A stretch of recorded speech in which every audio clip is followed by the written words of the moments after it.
Pourquoi on ne saura rien de l'album de Johnny Hallyday avant sa sortie? Vendredi 13 avril, le tribunal de grande instance de Nanterre a rendu un premier verdict au sujet de l'épineuse affaire de succession qui déchire le clan Hallyday. David Hallyday et Laura Asmer réclamaient un droit de regard sur l'album posthume de leur père Johnny. La justice s'y est opposée. Laetitia Hallyday reste donc seule maître à bord. Un soulagement pour l'épouse du taulier. Au sujet de cet album posthume, peu d'informations ont filtré.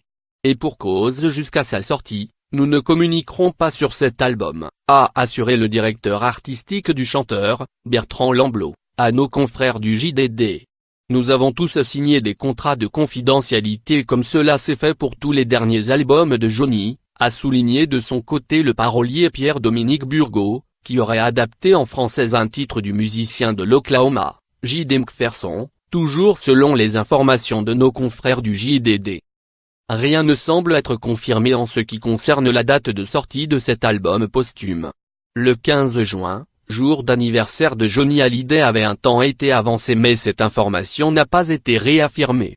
Ce 51e opus serait baptisé Je te promets et serait composé de 10 titres.